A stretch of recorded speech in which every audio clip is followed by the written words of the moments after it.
Cuando la humildad se convierte en su única protección, una joven marcada por la necesidad aprende a vivir sin esperar nada, hasta que una presencia inesperada irrumpe en su mundo. Un secreto enterrado amenaza con salir a la luz. Un pasado vuelve para exigir cuentas, y un hombre atrapado entre el deber y el deseo descubre que su destino puede cambiar en un solo instante. Allí, donde nadie miraba, nace una tensión que ninguno de los dos se atreve a nombrar, pero que transformará sus vidas para siempre. Cuénteme, ¿desde dónde está escuchando esta historia? ¿Y qué es lo que más le conmueve de los romances de época? En el corazón de Lima, bajo el sol abrasador del Vicerreino del Perú en 1842, Isabel Vargas se arrodillaba sobre el piso de baldosas frías de la hacienda Los Álamos. Sus manos, encallecidas por años de servicio, frotaban con un trapo empapado en agua jabonosa las manchas de barro que los pies de los señores habían dejado tras la última tormenta. El vestido sencillo de algodón blanco, con mangas largas y falda hasta los tobillos, se adhería a su piel por el sudor, y su cabello negro, recogido en un moño modesto, dejaba mechones rebeldes caer sobre su frente. Tenía 22 años, pero el peso de la vida la hacía parecer mayor. Huérfana desde niña, criada en las cocinas de familias adineradas, donde el silencio era su mejor aliada y la lealtad su única herencia. Aquella mañana, el aire olía a jazmines marchitos y a tierra húmeda. La hacienda bullía de actividad.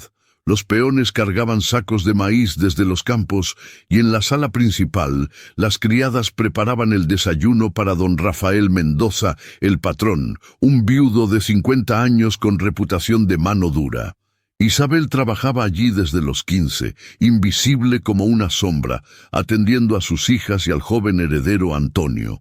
Él, con 26 años, era el soltero más codiciado de la región, alto, de hombros anchos, con ojos verdes que recordaban los valles andinos y una sonrisa que desarmaba a las damas en los bailes de la Plaza Mayor. Pero Isabel lo conocía de otro modo. En las noches de tormenta, cuando él le pedía discretamente un té caliente, o en las mañanas cuando pasaba por el patio y sus miradas se cruzaban por un instante fugaz. Ese día, algo cambió. Mientras Isabel se inclinaba para limpiar bajo la mesa del comedor, un par de botas pulidas se detuvieron frente a ella. Levantó la vista y allí estaba Antonio, arrodillándose de pronto en el suelo sucio, ignorando el barro que manchaba sus pantalones de lino fino y su chaleco bordado. Sus manos, limpias y fuertes, tomaron las de ella, ásperas y húmedas. «Isabel», murmuró con voz ronca, «no mereces esto. Ninguna mujer como tú debería arrodillarse ante nadie». El corazón de ella latió con fuerza, un torrente de emociones que la dejó sin aliento. ¿Era un sueño? ¿Una broma cruel? En ese instante, el mundo de la hacienda se detuvo. Los sirvientes se asomaron desde las puertas y en la distancia el mayordomo frunció el ceño, presagiando la tormenta que se avecinaba. Pero Antonio no se detuvo. Sacó de su bolsillo un anillo sencillo de plata, con una piedra de turquesa que brillaba como el cielo limeño. «Cásate conmigo», dijo, su voz temblando por primera vez en su vida de privilegios. «No por piedad, sino porque sin ti esta vida es un desierto». Isabel sintió las lágrimas quemar en sus ojos. Ella, la sirvienta, elevada por un hombre que podía tener a cualquier hija de hacendado. El aire se cargó de tensión. ¿Aceptaría? ¿O el peso de las clases sociales la arrastraría de vuelta al suelo? En ese momento, un grito lejano rompió el silencio. La voz de doña Carmen, la hermana soltera de don Rafael, que había visto todo desde el balcón. «¡Escándalo! Esto destruirá a la familia», exclamó, bajando las escaleras con su abanico agitado como un arma. Isabel se puso de pie, el trapo cayendo de sus manos. Su mente giraba. El amor que había guardado en secreto durante años, ahora la enfrentaba a un abismo. Antonio se levantó también, tomándola del brazo con gentileza, pero sus ojos reflejaban la duda. La hacienda, con sus muros blancos y sus secretos enterrados, parecía cerrarse sobre ellos. Fuera, el viento del Pacífico susurraba promesas de cambio, pero también de ruina. ¿Podría un amor así sobrevivir en una sociedad donde el linaje valía más que el corazón? Mientras el sol trepaba más alto, Isabel sintió el primer aleteo de esperanza mezclado con terror. Esta propuesta no era solo un gesto, era una rebelión contra todo lo que conocía, y en lo profundo de su alma supo que su vida acababa de romperse en dos, la de antes, arrodillada en el polvo, y la de después, donde ella decidiría su destino. Si esta historia te ha atrapado desde el principio, suscríbete al canal para no perderte las continuaciones llenas de pasión y drama. Comenta abajo de qué ciudad y país estás viendo esto. Me encanta saber de dónde viene mi audiencia. 3 días después de aquel momento que había sacudido los cimientos de la hacienda Los Álamos, Isabel se movía por los pasillos como un fantasma, con el corazón aún latiendo al ritmo de la propuesta de Antonio. La mañana se desplegaba con su rutina implacable. El sol, filtrándose por las celosías de madera tallada, tiñendo de oro las paredes encaladas. Vestida con su habitual falda de algodón crudo, ajustada a la cintura con un delantal blanco impecable y una blusa de mangas abullonadas que ocultaba sus brazos fuertes por el trabajo, Isabel cargaba una bandeja de plata con tazas de porcelana fina. El aroma del café molido a mano y el pan recién horneado en el horno de adobe llenaba el aire, mezclado con el perfume distante de las gardenias que trepaban por los patios internos. La hacienda era un mundo en sí misma, un microcosmos del vicerreino del Perú en 1842, donde las jerarquías se tejían como las redes de pesca en el puerto de Callao. Don Rafael Mendoza, el patriarca, gobernaba desde su sillón de cuero en la sala de recepciones. Un hombre de complexión robusta, con bigote gris y ojos que escudriñaban como los de un halcón. A sus 50 años, viudo desde hacía una década, dirigía las plantaciones de caña y maíz con puño de hierro, recordando a todos que el linaje Mendoza descendía de conquistadores españoles. Sus hijas menores, las gemelas de 16 años, María y Ana, revoloteaban por las habitaciones superiores, vestidas con muselinas importadas de Europa, sus cabellos rizados, sujetos con peinetas de carey, practicando las reverencias que aprenderían en los salones de Lima. Isabel, en cambio, pertenecía al ámbito inferior. Las cocinas amplias con fogones de leña humeante, los patios donde las lavanderas batían ropa en tinajas de barro y los dormitorios de los peones al fondo, cerca de los corrales.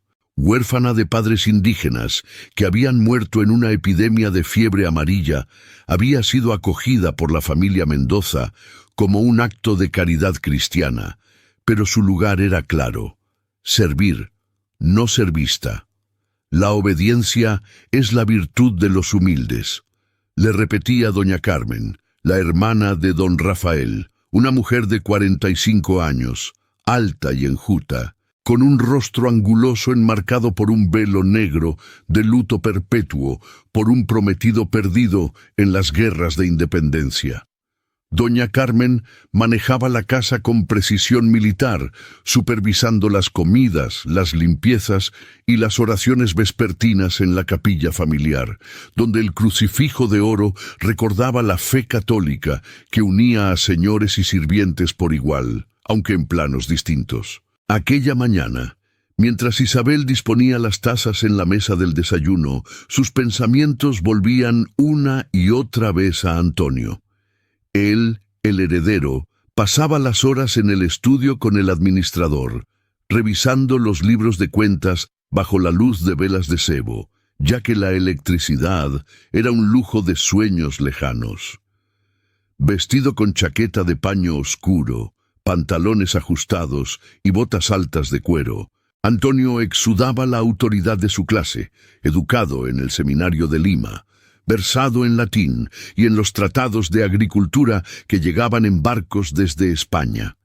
Pero Isabel recordaba sus momentos robados, cómo, en las tardes de lluvia, él se escabullía al establo para ayudarla a secar los caballos, sus manos rozando las suyas por accidente, o cómo, durante la fiesta de la Virgen de Guadalupe el año anterior, sus ojos se habían encontrado en la multitud de la plaza, cargados de un secreto que ninguno osaba nombrar. La tensión flotaba en el aire como la niebla del Pacífico que a veces invadía los valles. Desde la propuesta, doña Carmen había redoblado su vigilancia. Enviaba a Isabel a tareas en los campos lejanos, lejos de la casa principal, y murmuraba oraciones por la debilidad de la carne que podía corromper a la familia. Don Rafael, ajeno al principio, había notado el silencio inusual de su hijo durante las cenas, donde las conversaciones giraban en torno a los bailes en la Plaza de Armas y las noticias de la corte en Madrid, que aún reclamaba lealtad al rey Fernando VII, pese a los ecos independentistas que susurraban en las tabernas. «El orden es lo que nos salva de los indios y los mestizos rebeldes», declaraba don Rafael, cortando un trozo de carne asada con su cuchillo de plata. Isabel sentía el peso de esa jerarquía en cada gesto. Al servir el desayuno, inclinaba la cabeza ante las gemelas que charlaban sobre los pretendientes de familias hacendadas vecinas. «Imagina, Ana, casarte con el hijo de los Velasco, con sus tierras en el valle del Rimac», decía María con una risita coqueta. Isabel sonreía en silencio, pero su mente evocaba la calidez de la mano de Antonio sobre la suya, un contraste con la frialdad de su vida cotidiana. ¿Cómo podía un amor así encajar en un mundo donde las criadas como ellas solo soñaban con un matrimonio estable con un peón, no con un señor? De pronto, mientras recogía las migas de la mesa, un peón entró jadeante al comedor, con el sombrero en la mano. «Señorita Isabel», dijo en voz baja, «hay un mensajero en la puerta principal. Trae una carta sellada para el joven amo, pero pregunta por usted también. Dice que viene de la ciudad, de un notario». Isabel sintió un escalofrío. Una carta. ¿De quién? El mayordomo, un hombre corpulento de 50 años, con cicatrices de azotes pasados, frunció el ceño desde el umbral. «No te metas en asuntos que no te conciernen, muchacha», gruñó. Pero el peón insistió. «El mensajero menciona un nombre. Vargas, como el tuyo». El corazón de Isabel se aceleró. Vargas era su apellido, un eco de un pasado que creía enterrado. ¿Qué secreto traía esa carta desde Lima? Mientras el sol se elevaba, proyectando sombras largas en el patio, un susurro de inquietud se instaló en su pecho. La hacienda, con su aparente paz, ocultaba grietas que amenazaban con abrirse. Y en la distancia, Antonio salió del estudio, su rostro tenso al oír el revuelo. Sus ojos buscaron los de ella prometiendo respuestas, pero también peligro. ¿Qué revelaría esa misiva? ¿Y cómo cambiaría el frágil equilibrio que habían osado desafiar? El mensajero esperaba en el patio principal de la hacienda Los Álamos, un hombre flaco y polvoriento, con el sombrero de ala ancha aplastado contra el pecho. El sol de la mediodía caía a plomo sobre las baldosas de piedra, haciendo que el aire ondulara como un velo caliente. Isabel se acercó con pasos medidos, el delantal aún atado a su cintura, mientras el corazón le martilleaba en el pecho. La carta en la mano del desconocido era de pergamino grueso, sellada con cera roja, que llevaba el emblema de un notario limeño. Una balanza y una pluma cruzadas. ¿Para mí?, preguntó ella en voz baja, extendiendo la mano temblorosa. El mensajero asintió, entregándosela con una reverencia rápida. para la señorita Isabel Vargas y una para el joven señor Mendoza. El notario Ruiz insiste en que se lean juntas, bajo testigos. Viene de la ciudad por asuntos de herencia. Herencia. La palabra golpeó a Isabel como un latigazo. Ella, huérfana sin un real en el bolsillo, ¿heredera de qué? El mayordomo, que había seguido de cerca, resopló con desdén. Tonterías. Llévala al patrón, muchacha. No hay tiempo para fantasías de criadas. Pero Antonio ya estaba allí, alertado por el alboroto. Salió del estudio con la chaqueta desabotonada, el rostro pálido bajo el bronceado de los campos. Tomó la carta destinada a él y rompió el sello con un dedo firme. Isabel hizo lo mismo, sus ojos recorriendo las líneas garabateadas en tinta negra. Las palabras bailaban ante ella. Estimada Isabel. Su padre, don Esteban Vargas, mercader de plata en las minas de Huancavelica, no falleció en la epidemia como se creyó. Murió en deudas, pero dejó un testamento oculto. Usted es heredera de una modesta finca en las afueras de Lima, valorada en 500 pesos, con condiciones. Debe casarse antes de los 23 años para reclamarla, o pasará a la iglesia. El notario espera su respuesta en una semana. Isabel dejó caer la carta al suelo, el pergamino crujiendo como hojas secas. Un padre, una finca, todo lo que sabía de su vida se desmoronaba en ese instante. Recordaba vagamente a un hombre de bigote recortado que la había dejado en una posada limeña con una cruz de madera y una promesa de regreso que nunca cumplió. Las criadas murmuraban a su alrededor, ojos curiosos asomando desde las puertas. Doña Carmen apareció en el umbral de la sala, su rostro contraído en una máscara de ira. ¿Qué es esto? ¿Herencia? ¿Para una sirvienta mestiza? Mentiras para embaucar a la familia. Don Rafael, convocado por el revuelo, emergió de su despacho con pasos pesados. Su bastón de caoba golpeaba el piso como un veredicto. Tomó las cartas de las manos de su hijo y las leyó en silencio, el bigote temblando. Antonio se interpuso, su voz firme por primera vez. Padre, si es verdad, cambia todo. Isabel no es solo una criada, tiene sangre y derechos. El patriarca lo miró con ojos de fuego. Derechos. En esta tierra el linaje es lo que cuenta, no papeles de un muerto.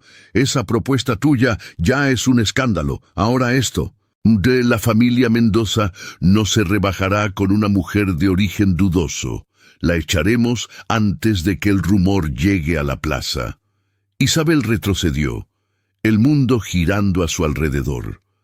La excitación la invadió como una niebla fría. Aceptar esa herencia significaba desafiar el orden de la hacienda, exponerse a calumnias que la pintarían como una aventurera, una cazafortunas. Pero rechazarla, volver al anonimato eterno, arrodillada en el polvo, el costo social era inmediato. Doña Carmen ya susurraba a las gemelas, que observaban desde el balcón con bocas abiertas.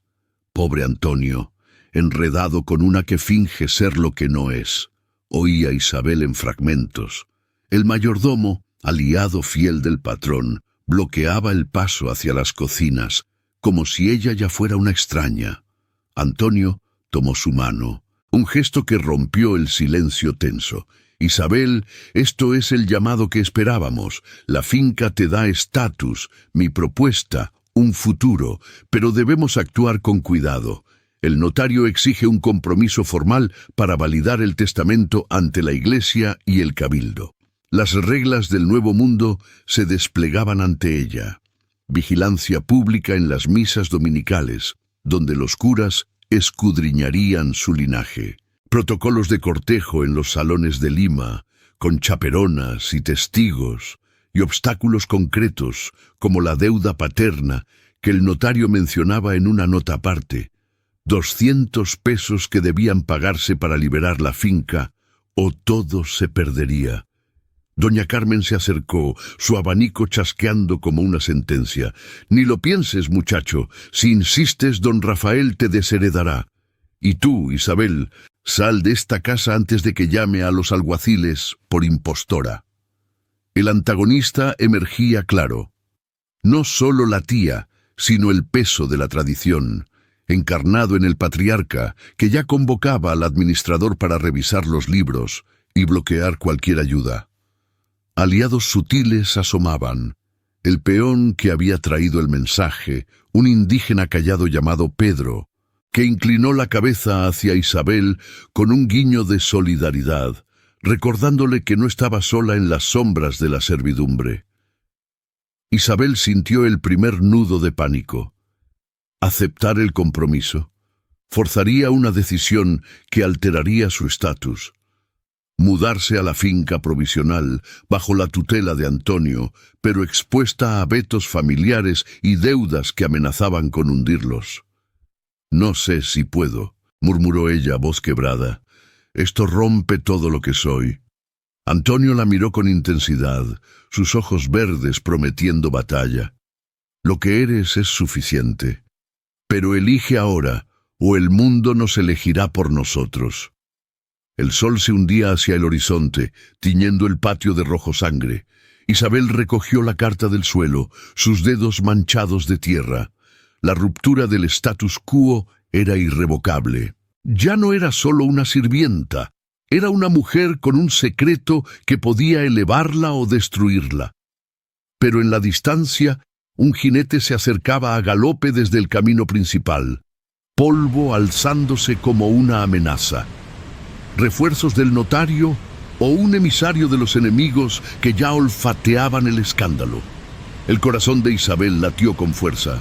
Esta elección la lanzaría a un torbellino donde el amor y el deber chocarían como olas del Pacífico.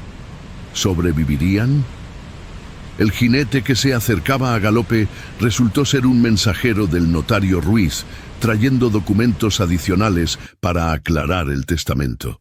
Isabel los recibió con manos temblorosas, mientras el polvo se asentaba en el patio como un velo de incertidumbre. Aquella noche, bajo la luz parpadeante de las velas en la capilla familiar, ella y Antonio firmaron un compromiso provisional ante el sacerdote de la hacienda, un hombre anciano con sotana raída que murmuró bendiciones con voz ronca. No era un matrimonio pleno, solo un paso para reclamar la finca, pero ya alteraba el aire de los álamos. Doña Carmen observaba desde las sombras, sus labios apretados en una línea fina, y don Rafael se retiró a su despacho sin una palabra, el bastón golpeando como un eco de rechazo. Días después, el mundo de Isabel comenzó a expandirse más allá de los muros blancos de la hacienda. La finca heredada, una modesta casa de adobe en las afueras de Lima con un huerto de olivos y un pozo profundo, requería su presencia para la inspección legal. Antonio insistió en acompañarla, disfrazando el viaje como un trámite familiar. Partieron al amanecer en un carruaje sencillo, tirado por 2 mulas robustas, con Isabel vestida en un traje modesto de lana tejida a mano, falda larga de color terracota que rozaba el suelo, blusa blanca con cuello alto y un rebozo de lana andina sobre los hombros para resguardarse del viento fresco del valle. Su cabello, negro como la medianoche, estaba trenzado con una cinta simple, y en su bolsillo guardaba la carta del testamento, ahora un objeto simbólico que pesaba como una promesa y una carga. El camino serpenteaba por colinas secas, donde el sol naciente pintaba de oro los cerros distantes. Antonio, sentado frente a ella en el carruaje, vestía chaqueta de lino claro y pantalones oscuros, su sombrero de fieltro inclinado para sombrear sus ojos verdes. Hablaban poco al principio, el traqueteo de las ruedas llenando los silencios. «Esta finca te dará independencia», dijo él por fin, su voz suave como el rumor de un arroyo. «No serás sirvienta de nadie, Isabel, serás dueña de tu destino». Ella asintió, pero el miedo le atenazaba el pecho. ¿Cómo una mujer como ella, criada en las sombras, navegaría el mundo de los dueños de tierras? Llegaron a la finca al mediodía, un lugar olvidado con paredes agrietadas por el tiempo y un jardín invadido por maleza. El notario Ruiz, un hombre menudo de 60 años con gafas redondas y levita polvorienta, los esperaba con un escribano. «La propiedad es suya si cumple las condiciones», explicó, desplegando un mapa amarillento sobre una mesa improvisada en el porche. 500 pesos en valor, pero la deuda de 200 debe pagarse en 3 meses, y el matrimonio, ante testigos, para validar el linaje. Isabel firmó los papeles con tinta fresca, su mano firme a pesar del pulso acelerado. Por primera vez sintió el roce de la autoridad, no como sirvienta, sino como heredera. Pero la prueba social llegó esa misma tarde, en una visita inesperada. El notario había convocado a un grupo de vecinos locales para la inspección formal, un ritual semipúblico común en las transacciones limeñas, donde las lenguas sueltas medían el estatus de los involucrados. Llegaron en carruajes polvorientos don Vicente López, un hacendado viudo de 40 años, con bigote espeso y chaleco bordado, acompañado de su hija Clara, una joven de 19 con vestido de muselina azul y peineta de nácar, y el señor Gregorio Salazar, un comerciante mestizo de ojos astutos, con su esposa en un traje de seda importada que susurraba al moverse. Se reunieron en el porche bajo un toldo de lona, con tazas de mate de coca servido en jarras de barro para refrescar la garganta seca. Isabel se movió entre ellos con gracia contenida, ofreciendo el mate y respondiendo preguntas sobre la finca. «Los olivos dan buen fruto en estación», dijo, señalando los árboles retorcidos. Pero la fricción de clases surgió sutil, como una espina oculta. Don Vicente la miró de arriba abajo, su sonrisa condescendiente. «Una herencia curiosa para una. Criada de los Álamos, he oído rumores en la plaza. ¿No será un capricho del destino para una mujer de su posición?» Clara soltó una risita ahogada, cubriéndose la boca con un guante de encaje. «Papá, no seas tan directo, aunque en verdad casarse con el hijo Mendoza. ¡Qué audacia!». El calor subió al rostro de Isabel, un rubor que traicionaba su humillación. Sentía los ojos de todos sobre ella, midiendo su falda sencilla contra los adornos de las visitas. El antagonista actuaba en las sombras. Doña Carmen había enviado un recado discreto al notario esa mañana, insinuando dudas sobre el linaje de Isabel, y ahora los rumores flotaban como humo. Gregorio Salazar, más pragmático, arqueó una ceja. «El testamento parece en regla, pero en Lima el escándalo viaja más rápido que un galope. Cuidado con las lenguas del cabildo». Antonio intervino con defensa mínima, su mano rozando la de ella al pasar una taza, un microgesto que solo ellos notaron. Un toque cálido, fugaz, que envió un escalofrío por la espalda de Isabel. «Isabel es legítima heredera», dijo con voz calmada, pero firme, «y mi compromiso con ella es honroso. La finca prosperará bajo su cuidado». No alzó la voz, no confrontó, solo colocó la carta del testamento sobre la mesa como prueba. Su superficie arrugada, ahora un talismán que iniciaba un arco emocional, de secreto a escudo. En un silencio compartido, mientras el grupo inspeccionaba el huerto, Antonio y Isabel se apartaron unos pasos. Bajo la sombra de un olivo, sus miradas se cruzaron, profundas y cargadas. «No les permitas que te mengüen», murmuró él, su aliento cerca de su oreja. Ella levantó la vista, y por un instante el mundo se redujo a ese lazo invisible. Un avance emocional pequeño pero real, como el primer brote en tierra árida.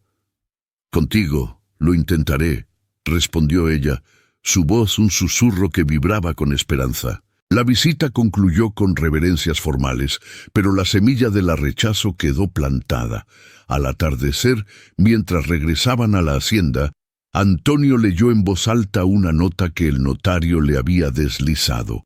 Un comentario de un periódico local, El Mercurio Peruano, que mencionaba rumores de un compromiso inusual en las afueras de Lima, donde una heredera humilde desafía las normas. La consecuencia social era visible, un eco que llegaría a oídos de don Rafael y doña Carmen, avivando su oposición.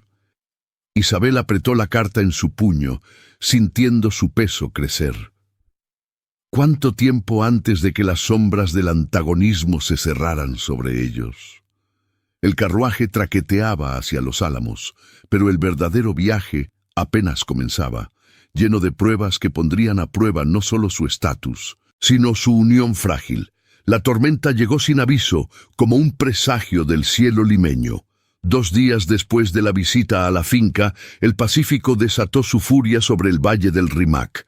Nubes negras se arremolinaron al atardecer y el viento azotó los olivos con ráfagas que arrancaban hojas como lamentos. Isabel y Antonio se encontraban en la hacienda Los Álamos cuando el diluvio estalló. El carruaje que planeaban tomar para un trámite en la ciudad quedó varado en el patio, las mulas relinchando inquietas bajo la lluvia torrencial. Don Rafael ordenó a todos resguardarse en la casa principal, pero el confinamiento forzó a Isabel a refugiarse en una habitación auxiliar del ala este, un espacio polvoriento con muebles cubiertos por sábanas blancas, lejos de las cocinas donde solía dormir. Antonio, incapaz de ignorar el peligro, la buscó entre el caos. El agua chorreaba por los aleros de teja y los truenos retumbaban como cañonazos lejanos. La encontró acurrucada junto a una ventana empañada, envuelta en su rebozo de lana, el cabello suelto cayendo en ondas oscuras sobre sus hombros. Su vestido de algodón, ahora empapado por una ráfaga traicionera, se adhería a su figura, pero ella no se quejaba. Solo observaba la tormenta con ojos que reflejaban un mar interior de dudas. «Isabel», dijo él, cerrando la puerta de madera tallada con un clic suave. «No puede quedarse aquí sola. Venga conmigo al estudio. Es más seguro». Ella dudó, el eco de las advertencias de doña Carmen resonando en su mente. Pero el siguiente trueno la decidió. Siguió a Antonio por pasillos iluminados solo por relámpagos intermitentes, el piso de baldosas resbaladizo bajo sus pies descalzos. El estudio era un refugio cálido, estanterías de caoba repletas de libros encuadernados en cuero, un escritorio amplio con plumas y tinteros y una chimenea donde el fuego crepitaba, luchando contra la humedad. Antonio avivó las llamas con leños secos y pronto el aire se llenó del aroma reconfortante de la madera quemada. Le ofreció una manta de lana gruesa, tejida por indígenas de los Andes, y se sentó en un sillón opuesto, manteniendo distancia respetuosa. La lluvia martilleaba el tejado como un tambor incesante, aislando el mundo exterior. El confinamiento los obligó a hablar, algo que rara vez habían hecho sin el peso de ojos ajenos. Isabel se envolvió en la manta, sus manos jugueteando con la carta del testamento, ahora un objeto heredado que había traído consigo como talismán. «Esta tormenta me recuerda a la noche en que mi madre murió», murmuró ella, rompiendo el silencio. Sus ojos se perdieron en las llamas. Era niña, en una choza cerca de las minas. La fiebre la consumió rápido y mi padre. Él se fue poco después, prometiendo volver con medicinas. Nunca lo hizo. Pensé que era un sueño, pero esta carta dice que dejó deudas, no solo promesas rotas. Antonio escuchó, su rostro iluminado por el fuego danzante. Por primera vez vio más allá de la sirvienta fuerte, una mujer marcada por el luto, con un pasado ferido que explicaba su silencio eterno. «Mi culpa es similar», confesó él, su voz baja, casi un susurro.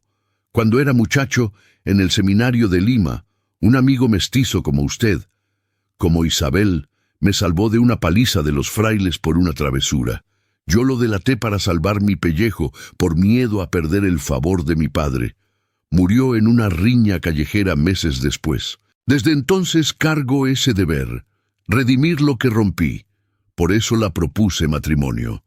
No por capricho, sino para honrar lo que otros ignoran. El fuego crepitó, proyectando sombras que bailaban en las paredes como confesiones vivas. Isabel levantó la vista, sorprendida por la vulnerabilidad en sus ojos verdes, usualmente tan seguros. El objeto heredado, la carta, se convirtió en escena áncora.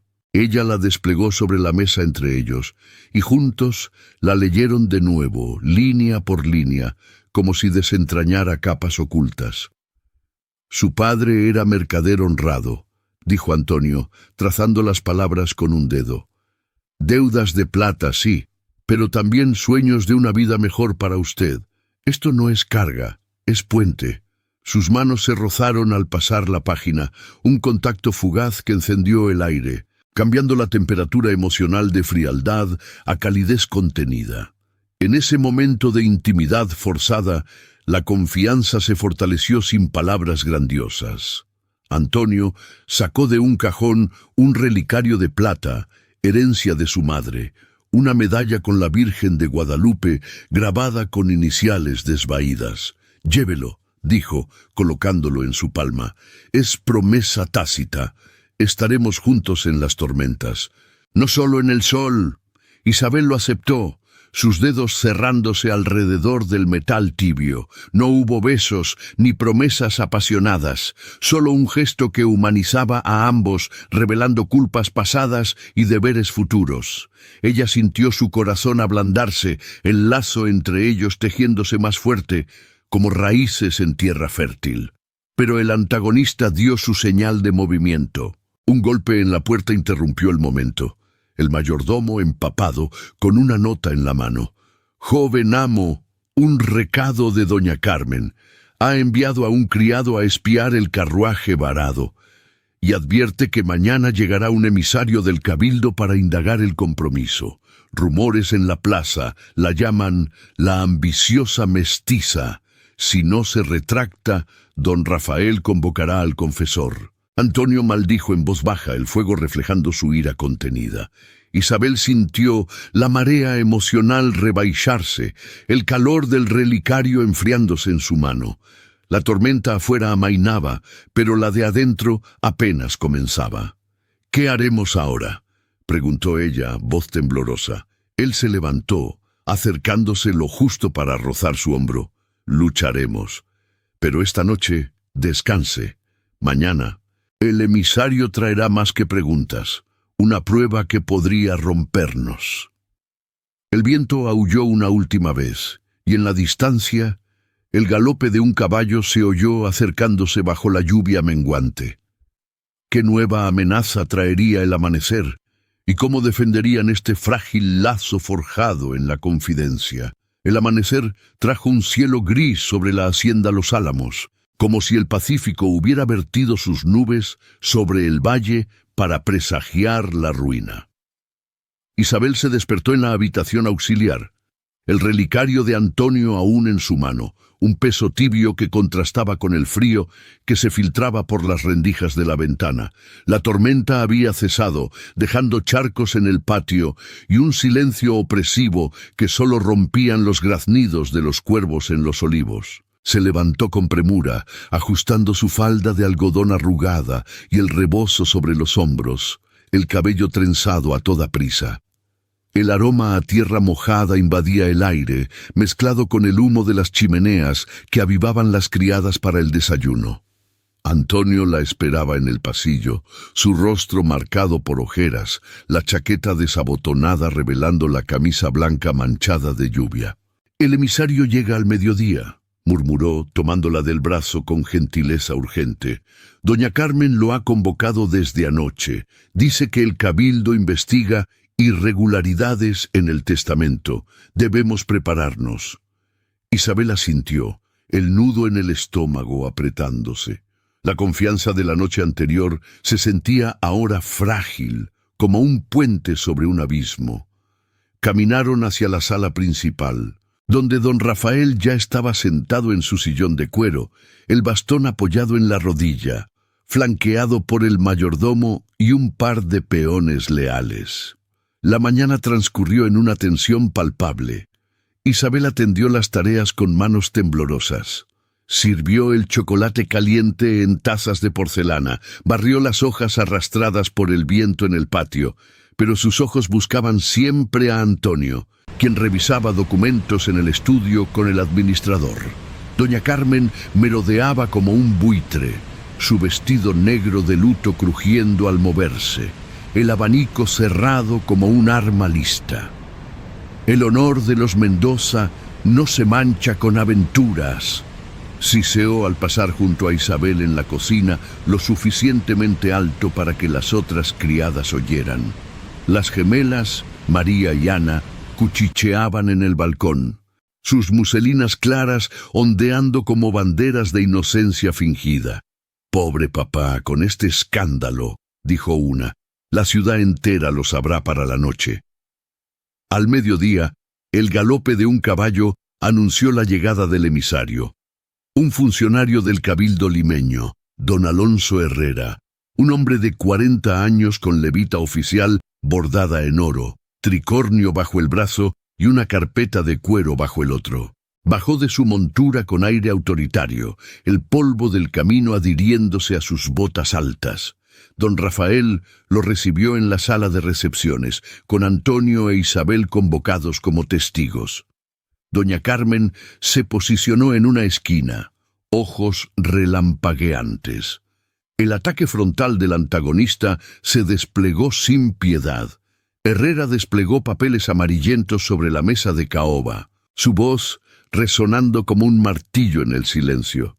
«Señores Mendoza, el cabildo ha recibido denuncias formales», comenzó, ajustando sus gafas redondas. «El testamento de don Esteban Vargas presenta irregularidades, firmas dudosas, testigos ausentes y una deuda no declarada que podría invalidarlo todo. Además, el compromiso de la señorita Vargas con el joven Antonio Viola, las ordenanzas eclesiásticas sobre linajes mixtos. Doña Carmen ha proporcionado testimonios de sirvientes que afirman motivaciones impropias». Isabel sintió el suelo hundirse bajo sus pies. Doña Carmen había actuado en las sombras toda la noche, sobornado al mayordomo para declaraciones falsas, enviado cartas al cabildo con calumnias que pintaban a Isabel como una impostora ambiciosa, una mestiza que cazaba fortunas con artimañas. El rostro de don Rafael se endureció, el bigote gris temblando de ira. «Lo sabía. Esta mujer ha enredado a mi hijo con mentiras. El testamento es fraudulento, la finca debe revertir a la iglesia y el compromiso anulado». Antonio se levantó de golpe, su silla raspando el piso. «Padre, eso es sabotaje. Isabel es legítima. El notario Ruiz lo confirmó. Estas denuncias son venganza de doña Carmen por desafiar su control». Pero Herrera sacudió la cabeza inflexible. «La reputación de la familia Mendoza está en juego. Mañana, en la Plaza Mayor de Lima, se leerá un edicto público. El compromiso se declara nulo por escándalo y la heredera investigada por posible falsificación. Si no se retractan, el joven Antonio perderá derechos sucesorios». La ferida pública golpeó como un rayo. Isabel retrocedió, las lágrimas quemando en sus ojos, mientras las criadas asomaban cabezas curiosas desde las puertas. Su reputación, ya frágil, se desmoronaba, de heredera prometedora a sospechosa de engaño, expuesta ante la sociedad limeña que murmuraba en las misas y bailes. La alianza con Antonio se rompía emocionalmente. Él la miró con desesperación, pero don Rafael lo apartó con un gesto del bastón. «Sal de aquí, muchacho, y tú, Isabel, recoge tus cosas. No hay lugar para impostoras en esta casa». La tía sonrió triunfante, su abanico abriéndose con un chasquido victorioso. La consecuencia tangible fue inmediata. El administrador, bajo órdenes del patriarca, congeló cualquier ayuda para la deuda de la finca, dejando a Isabel aislada, sin apoyo financiero ni familiar. Perdió el favor de las criadas, que ahora la miraban con recelo, temiendo contagio del escándalo. El aislamiento la envolvió como una capa helada, se refugió en las cocinas, pero el mayordomo la vigilaba, listo para echarla. Antonio intentó acercarse, susurrando en un pasillo desierto: «No te abandonaré, encontraremos una salida». Pero doña Carmen intervino, arrastrándolo a una confrontación familiar, donde don Rafael lo amenazó con desheredación total. Elige, la familia o esta ilusión. El momento sin vuelta llegó esa tarde, bajo el sol implacable que secaba los charcos. Isabel, con una bolsa raída al hombro, sus pocas pertenencias, el relicario, la carta del testamento y un vestido de repuesto, fue escoltada a la salida por el mayordomo. Antonio corrió tras ella, pero don Rafael lo retuvo con fuerza. «No, padre, esto es una traición», gritó él, voz quebrada. Isabel se giró en el umbral, sus ojos encontrando los de él por última vez ese día. Un adiós forzado, emocional, que partía el equilibrio en dos. Cruzó el patio sola, el polvo alzándose bajo sus pies hacia un exilio temporal en una posada humilde de las afueras. La hacienda se cerraba tras ella como una tumba. Ahora, separada literalmente de Antonio, sentía la quebra de confianza en el aire. ¿Sobreviviría su lazo a esta humillación pública? En la distancia, el emisario montaba su caballo rumbo a Lima para proclamar el edicto. Doña Carmen observaba desde el balcón, victoria en su mirada. Pero un peón, Pedro, se acercó a Isabel en el camino, deslizando una nota en su mano. El joven amo dice: «Aguarda, mañana en la plaza lo enfrentaremos». El ultimato social pendía, retractarse o combatir, pero el precio ya era alto. Isabel apretó el relicario, el corazón latiendo con furia contenida. ¿Llegaría Antonio a tiempo o el antagonista los sepultaría para siempre? El viento del Pacífico susurraba amenazas y el sol se ponía en un cielo sangriento, prometiendo una batalla que nadie olvidaría. La noche en la posada de las afueras de Lima se extendía como un manto pesado, con el aroma a aceite de lámparas y pan rancio flotando en el aire. Isabel yacía en un catre duro, el relicario de Antonio apretado contra su pecho, mientras el eco del edicto del cabildo resonaba en su mente.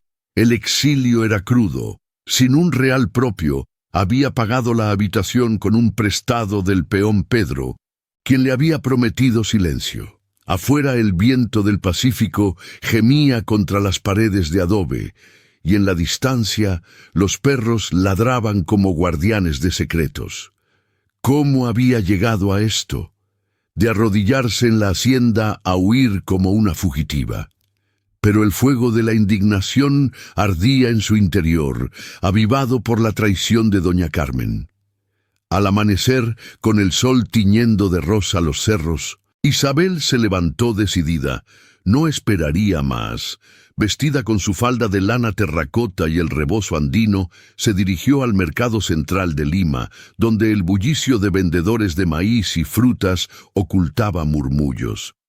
Allí, entre puestos de telas y hierbas, buscó al notario Ruiz.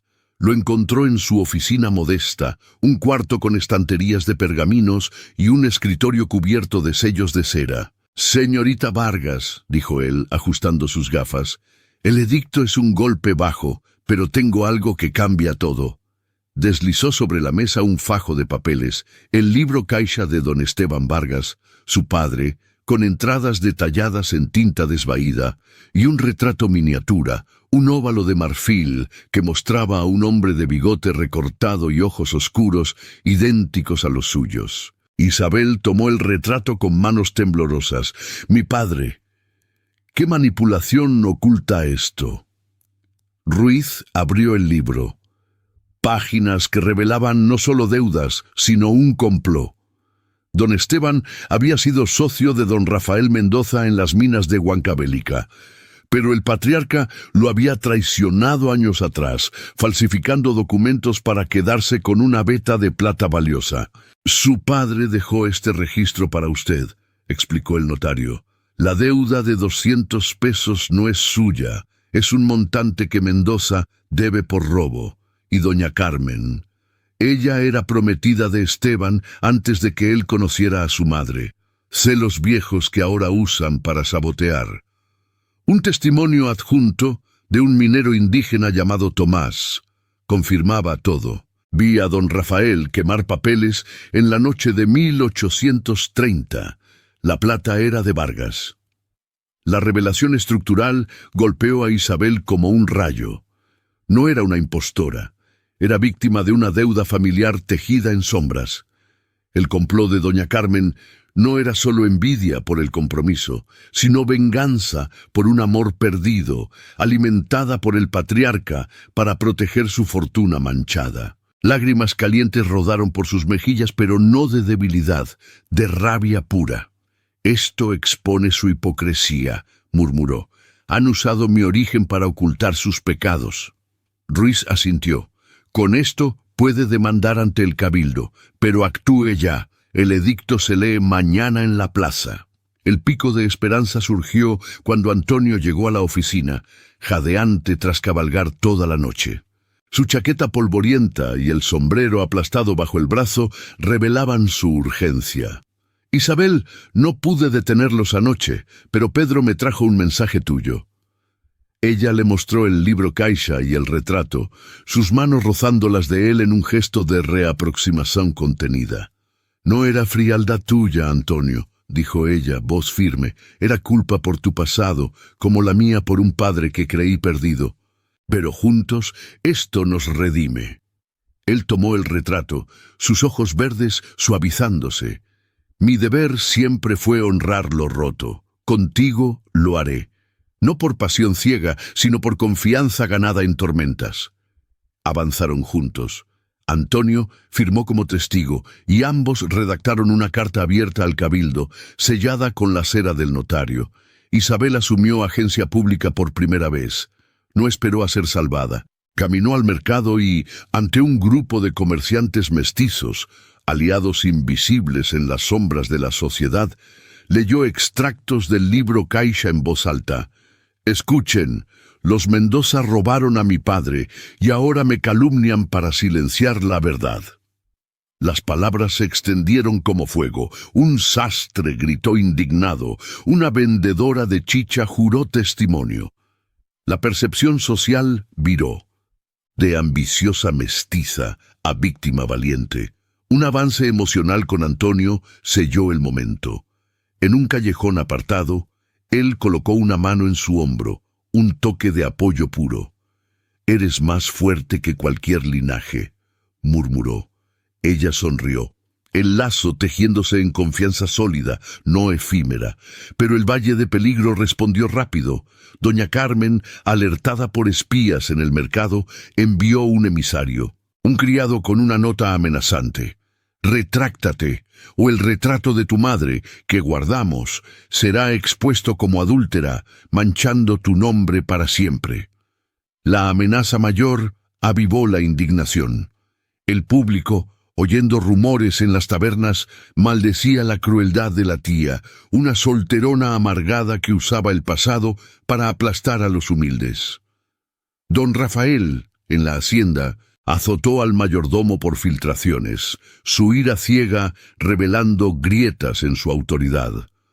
Otro pico de esperanza. Isabel y Antonio visitaron al minero Tomás en su choza al borde de la ciudad, un lugar humilde con fogón de leña y paredes de caña. El anciano, con rostro surcado por años de minas, juró ante un crucifijo: «Vi el robo con mis ojos. Mendoza pagó mi silencio con oro, pero ahora hablo por la justicia». Su testimonio escrito fortaleció la carta, y Antonio, reencuadrado en su rol, confesó más. «Mi frialdad pasada era miedo a repetir errores, pero tú me das coraje». Compartieron un silencio bajo las estrellas emergentes, manos entrelazadas brevemente, un lazo de iguales. La respuesta del antagonista escaló. Esa noche, un incendio accidental arrasó parte del huerto de la finca heredada, humo negro alzándose como advertencia. Doña Carmen había enviado peones desleales y el mensaje era claro: retrocede o perdemos todo. La indignación creció. Vecinos limeños, en las misas vespertinas, murmuraban contra la viuda negra que envenenaba a la familia Mendoza. Isabel sintió el peso, pero no cedió. Redactó una iniciativa social, una petición firmada por mestizos del mercado exigiendo auditoría de las minas. No solo por mí, dijo Antonio, sino por todos los silenciados. El gancho final llegó con una convocatoria. El cabildo, presionado por los rumores, anunció una asamblea pública en la Plaza de Armas al día siguiente, donde se leería la carta de Isabel y se confrontarían testigos. Allí decidiremos, dijo Antonio, su voz un juramento, pero doña Carmen planeaba contraatacar con testigos comprados. Isabel apretó el relicario, el corazón latiendo con furia y esperanza. ¿Triunfarían en la plaza o el complot los arrastraría al abismo? El viento nocturno llevaba ecos de la asamblea, un foro donde el destino de su amor se jugaría ante toda Lima. La Plaza de Armas de Lima bullía bajo el sol de mediodía, un hervidero de colores y murmullos que recordaba los antiguos mercados virreinales. En 1842, la plaza era el corazón de la ciudad. Fuentes de piedra tallada salpicando agua fresca, arcos de balcones repletos de curiosos, y el cabildo alzándose imponente con su fachada barroca. La asamblea pública convocada por el cabildo atraía a cientos, hacendados en levitas bordadas, mestizos con ponchos andinos, mujeres con mantillas de encaje y rebozos, todos apiñados alrededor de un estrado de madera improvisado. El aire olía a jazmines callejeros, pan de maíz asado y el sudor de la multitud expectante. Banderas españolas ondeaban aún en los mástiles, ecos de un imperio que se desvanecía, pero las tensiones locales ardían vivas. Isabel avanzó por la multitud con paso firme, su falda de lana terracota rozando el empedrado irregular, el rebozo andino cubriendo sus hombros contra el viento del Pacífico. En su mano, el libro caixa de su padre y el retrato miniatura, envueltos en un paño limpio. A su lado, Antonio caminaba erguido, chaqueta de lino oscuro ajustada, sombrero de fieltro bajo el brazo, su presencia un escudo silencioso. Habían cabalgado desde la posada al alba, acompañados solo por Pedro el peón, cuyo testimonio era su arma secreta. El relicario de la Virgen colgaba oculto bajo la blusa de Isabel, un recordatorio táctil de la promesa en la tormenta. El cabildo, presidido por don Alonso Herrera en su levita oficial, ocupaba el estrado. Doña Carmen se hallaba allí también, flanqueada por don Rafael, cuya expresión era una máscara de piedra, el bastón de caoba golpeando el suelo como un pulso de ira contenida. La tía lucía un vestido negro severo, con mangas de encaje viudo y un abanico cerrado en la mano. Su rostro anguloso iluminado por una sonrisa triunfante. Alrededor, testigos comprados, criados de la hacienda sobornados con monedas de plata, esperaban en las sombras, listos para su sabotaje final. Herrera alzó la voz, resonando sobre la plaza. Ciudadanos de Lima, hoy juzgamos irregularidades en el testamento de don Esteban Vargas y un compromiso que amenaza el orden social. Doña Carmen Mendoza presenta pruebas, cartas falsas que demuestran fraude en el linaje de la supuesta heredera. Un murmullo se elevó como una ola. Doña Carmen avanzó, desplegando un dossier de pergaminos amarillentos, forjados en la noche por un escribano corrupto. Miren, documentos que prueban que Isabel Vargas es hija ilegítima, una adúltera en potencia. Su madre robó el nombre de mi prometido Esteban para cazar fortunas. El joven Antonio ha sido engañado. Este lazo mancha a los Mendoza para siempre. La multitud jadeó. Un hacendado escupió al suelo y una mujer gritó: ¡escándalo! ¡Fuera los impostores! Isabel sintió el peso de las miradas, un valle de peligro que la aplastaba. Don Rafael asintió, su voz grave cortando el aire. Mi familia no tolera esto. Retírense, o el cabildo los despojará de todo. Antonio apretó el puño, pero Isabel lo detuvo con un gesto sutil. Era su momento de elección moral, huir en silencio o defender no solo su amor, sino la justicia para los silenciados. Con el corazón latiendo como un tambor de guerra, Isabel subió al estrado, ignorando las protestas de los guardias. «¡Basta de mentiras!», exclamó voz clara y resonante, desatando el libro caixa ante todos.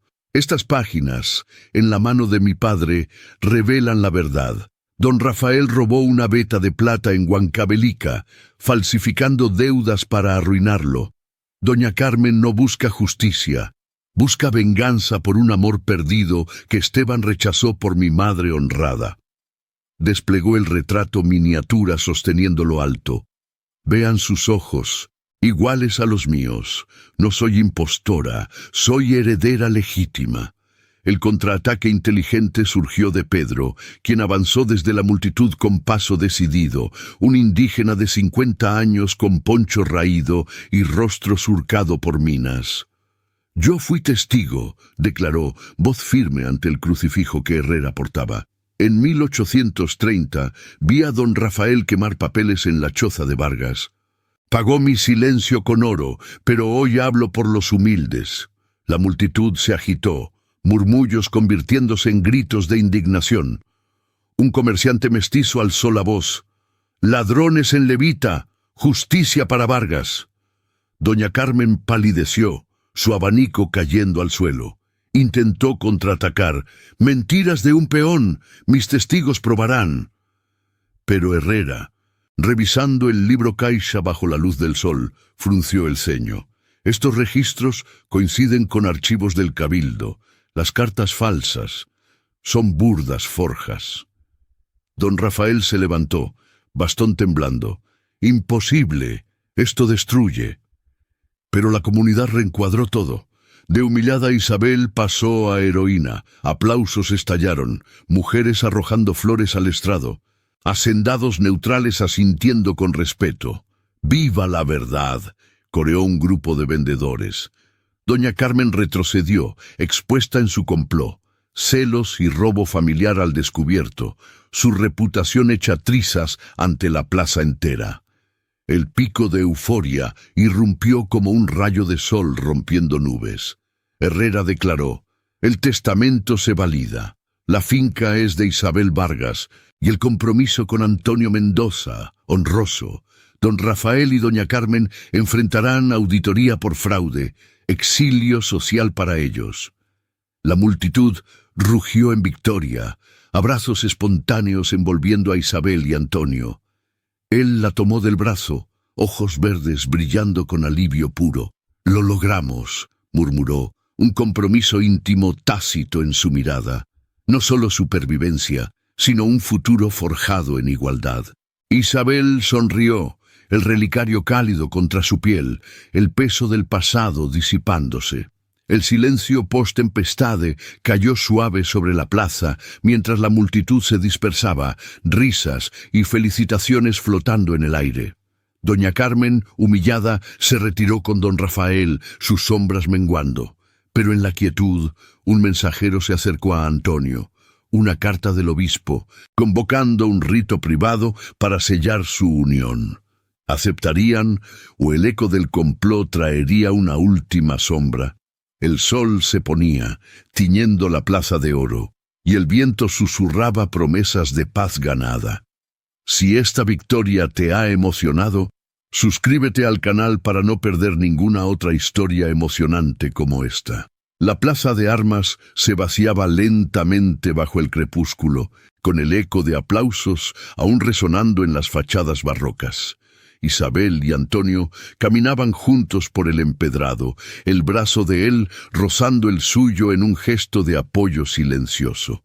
El relicario bajo su blusa parecía más liviano ahora, como si el peso de las sombras se hubiera disipado con la declaración del cabildo.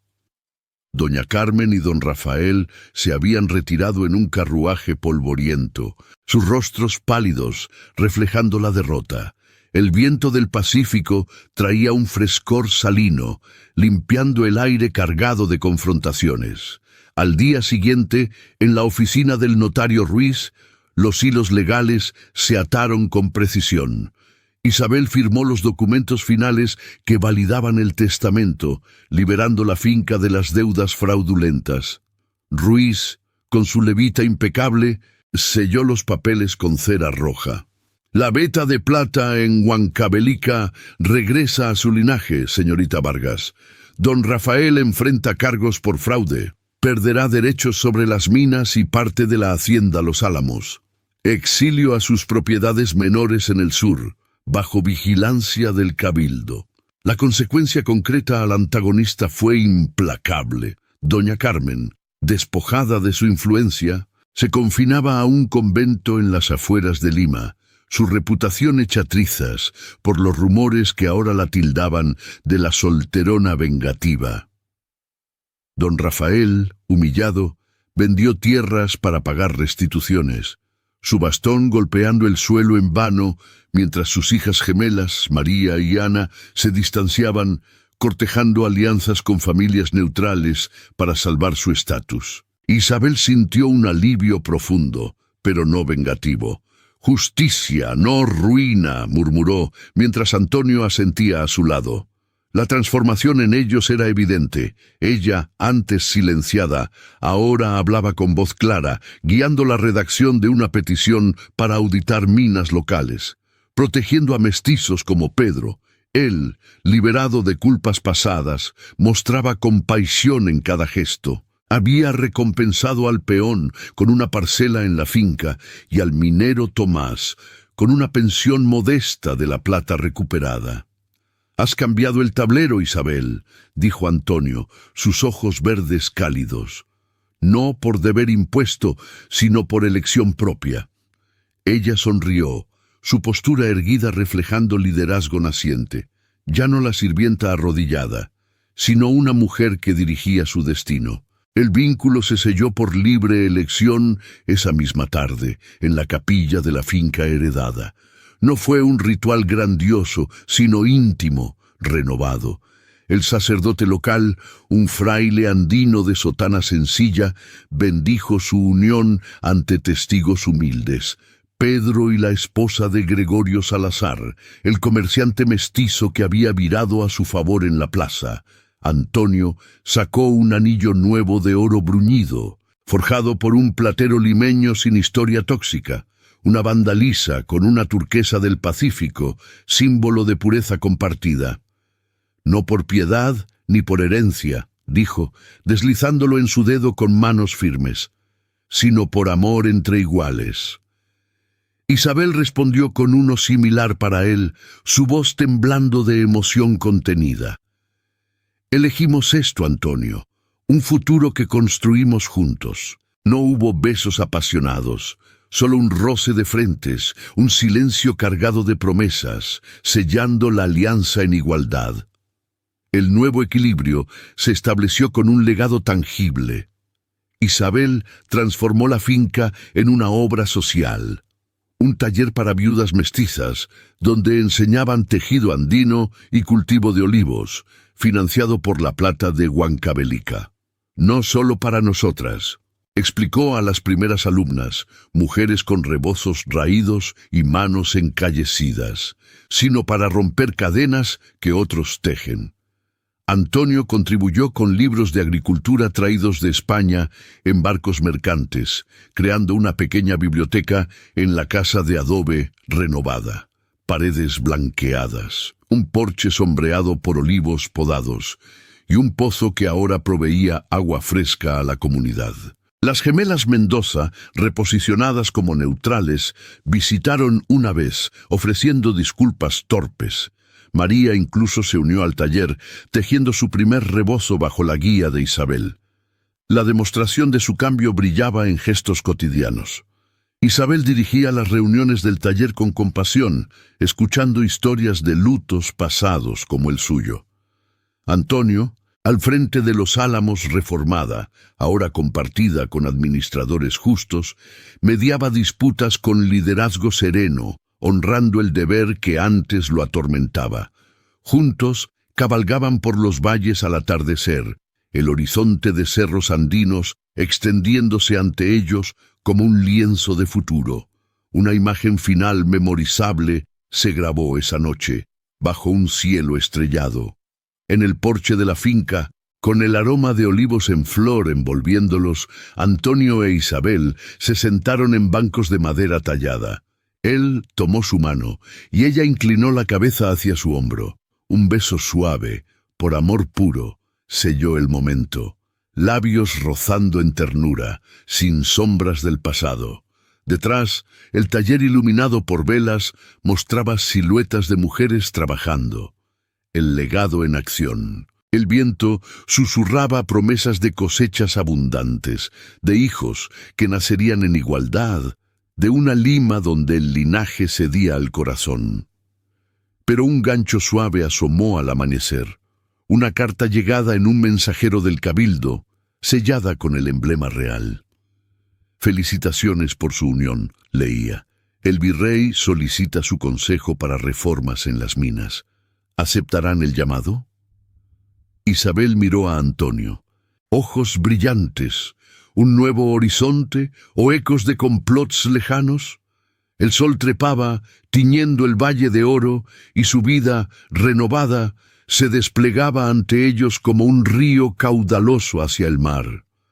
10 años habían transcurrido desde aquella asamblea en la Plaza de Armas que había sacudido los cimientos de Lima como un terremoto andino. El sol de 1852 caía suave sobre la finca Vargas Mendoza, ahora un oasis floreciente en las afueras de la ciudad, donde los olivos se erguían altos y frondosos, sus ramas cargadas de frutos plateados que brillaban al atardecer.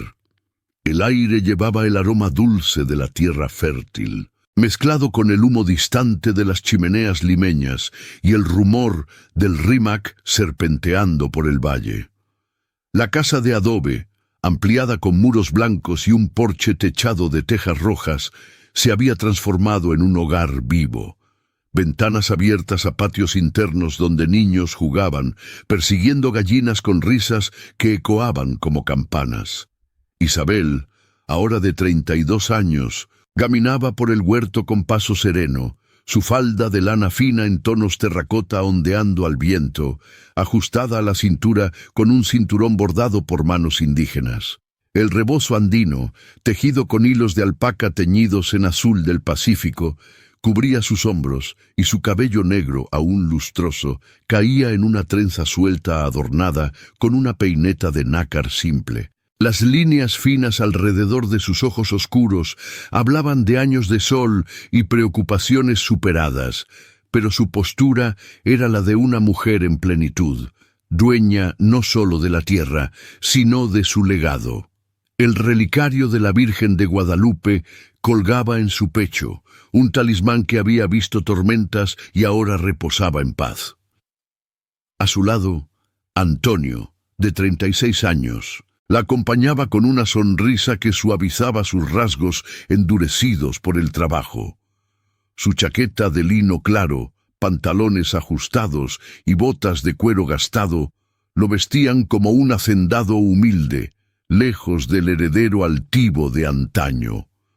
Las ojeras de aquellas noches de duda habían desaparecido, reemplazadas por una calma ganada en batallas compartidas.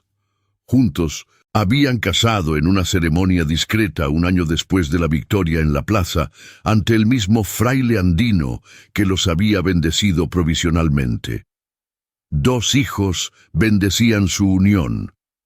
Esteban, de 8 años, un niño de ojos verdes como su padre y piel morena como la de su madre, que corría entre los olivos con un arco improvisado.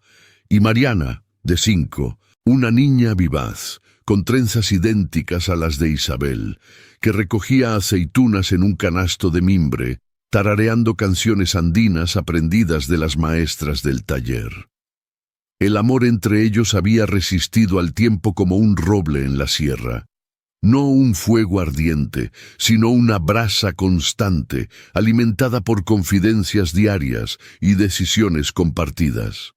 Cada atardecer se sentaban en el porche a ver el sol hundirse, recordando la propuesta en el suelo sucio de la hacienda con una risa nostálgica. «Arrodillado en el barro por ti», bromeaba Antonio, tomando su mano, «y valió cada mancha». Isabel respondía con un apretón, su voz suave, «Y yo, de rodillas por limpiar, ahora camino erguida gracias a nosotros». No había sombras de duda. El lazo se había forjado en igualdad, y los hijos eran prueba viva de su fortaleza. Los cambios sociales y familiares tejían un tapiz de redención. La finca, expandida con la plata recuperada de Huancavelica, albergaba el taller para viudas y mestizas que Isabel había fundado. Ahora un centro próspero con telares zumbando y huertos colectivos que proveían mercados limeños. Más de 20 mujeres laboraban allí, sus rebozos coloridos ondeando como banderas de independencia, enseñando a hijas el arte del tejido y la lectura de libros traídos en barcos mercantes. Isabel dirigía con compasión, su liderazgo una lección viva. El linaje no nace de sangre, sino de acciones, repetía en las reuniones vespertinas, bajo la luz de velas de sebo. La comunidad mestiza de Lima la reverenciaba. En las misas dominicales de la catedral, su banco ya no estaba al fondo, sino cerca del altar, un símbolo de transformación. Antonio había reformado la hacienda Los Álamos, heredada tras la muerte de don Rafael 5 años atrás, un hombre que pagó caro sus decisiones, consumido por la amargura en el exilio sureño, donde sus tierras se marchitaron por deudas impagas. Las gemelas María y Ana, ahora casadas con comerciantes honestos, visitaban ocasionalmente, sus hijos jugando con Esteban y Mariana en un puente de reconciliación. «Perdónanos el silencio de entonces», había dicho María una vez con ojos humedecidos, pero el precio más alto lo pagó doña Carmen, confinada en el convento de las Carmelitas. Su venganza la había aislado en celdas frías, donde oraciones reemplazaban abanicos. Murió 2 años atrás, sola, susurrando nombres de amores perdidos, un eco trágico de celos que nadie lamentó. Pedro el peón, recompensado con su parcela, prosperaba en una choza ampliada cerca de la finca, su familia creciendo en paz. Tomás el minero, pensionado, contaba historias en las tabernas limeñas, inspirando a otros a romper silencios. Gregorio Salazar, el comerciante, se había aliado formalmente, suministrando telas al taller y firmando peticiones para reformas en las minas. Un eco del llamado virreinal que Isabel y Antonio habían aceptado con cautela, asesorando en audítoras que protegían a indígenas de fraudes pasados. La nostalgia envolvía aquellos días como una niebla suave. Isabel a menudo evocaba la tormenta en el estudio, el roce de manos que había desnudado almas. «Sin esa noche no seríamos esto», decía, mirando a sus hijos corretear. Antonio asentía, su voz ronca por el tiempo. «El amor resiste porque lo elegimos cada día». El taller bullía de vida, mujeres riendo mientras tejían, niños aprendiendo letras en la biblioteca que ahora albergaba tratados de justicia social, traídos de Europa en velas tardías. Una tarde, mientras el sol teñía los olivos de oro, la familia se reunió en el porche. Esteban trepaba un árbol, Mariana tejía una pulsera simple y Antonio leía en voz alta un libro de cuentos andinos. Isabel observaba, el corazón pleno de emoción contenida. El viento traía ecos de la plaza. Justicia ganada, sombras disipadas. Su vida, una vez arrodillada en el polvo, ahora florecía en raíces profundas. Y en lo profundo sabían que este equilibrio era eterno, un legado para generaciones que caminarían erguidas, libres de cadenas invisibles. El horizonte se extendía, prometiendo más cosechas, más risas, un amor que el tiempo solo pulía. En el vasto tapiz de la historia, donde los vientos del Pacífico susurran secretos de épocas pasadas, la jornada de Isabel y Antonio nos deja con un eco profundo, un recordatorio de que el corazón humano puede desafiar las cadenas más pesadas. Mirad cómo, desde aquel suelo sucio de la hacienda Los Álamos, un amor nacido en la humildad se elevó hasta tocar las estrellas andinas. Isabel, la sirvienta arrodillada, se convirtió en la arquitecta de su destino, demostrando que la verdadera nobleza no reside en el linaje de sangre, sino en la valentía de elegir la justicia sobre el silencio. Antonio, el heredero atormentado por culpas antiguas, halló redención no en privilegios heredados, sino en la igualdad compartida, un lazo forjado en tormentas y verdades desnudas. Esta historia nos enseña lecciones eternas, como ríos que nutren la tierra árida. Primero, el poder de la verdad. En un mundo de complots y sombras, como los tejidos por doña Carmen y don Rafael, solo la luz de los hechos ilumina el camino. Isabel nos muestra que confrontar el pasado, con libros, caixa y retratos que hablan de robos olvidados, no destruye, sino que libera. Segundo, la fuerza de la unión entre iguales. Su amor no fue un capricho de clases divididas, sino una elección diaria, donde la confianza suplanta la pasión efímera. En tiempos de jerarquías rígidas, como las del vicerreino del Perú, recordad que el verdadero progreso nace cuando uno se arrodilla, no por servidumbre, sino por elevar al otro. Y tercero, la resiliencia del espíritu. Las pruebas, desde edictos falsos en la plaza hasta incendios en huertos, nos recuerdan que las caídas son peldaños hacia la euforia, siempre que el corazón guíe los pasos. Imaginad, amigos, si en vuestras vidas os arrodilláis ante obstáculos, recordad a Isabel, levantad la cabeza, tomad la carta de vuestro destino y leedla en voz alta. El cambio no espera permisos, se conquista con agencia, como ella hizo en el mercado limeño, transformando murmullos en un clamor por justicia. Esta narrativa, tejida con hilos de drama y esperanza, nos motiva a todos. Sed valientes en vuestros propios valles del Rímac, donde el amor y la verdad pueden remodelar sociedades enteras. Que esta historia os inspire a romper vuestras propias cadenas, a elegir el honor sobre la comodidad y a celebrar las victorias que nacen del alma. Ahora os invito a compartir este viaje en los comentarios. ¿Qué os conmovió más de la historia de Isabel y Antonio? ¿El pico de indignación contra el complot familiar o la euforia de su unión en la plaza?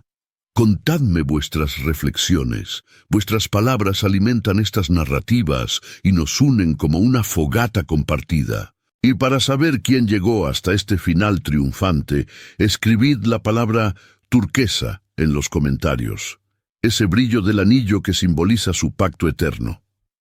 Así, honramos a los que perseveran, y ayudo a divulgar estas historias a más almas ávidas de emoción. No os detengáis aquí, explorad las tarjetas en la pantalla para descubrir otros relatos apasionantes de épocas coloniales, llenos de romances prohibidos y batallas por la dignidad. Cada una promete el mismo pulso de drama y lecciones que os ha llevado hasta este cierre. Gracias por acompañarme en esta travesía. Vuestros likes, inscripciones y comentarios son el viento que impulsa nuevas aventuras. Hasta la próxima fogata, donde contaremos más historias que encienden el corazón.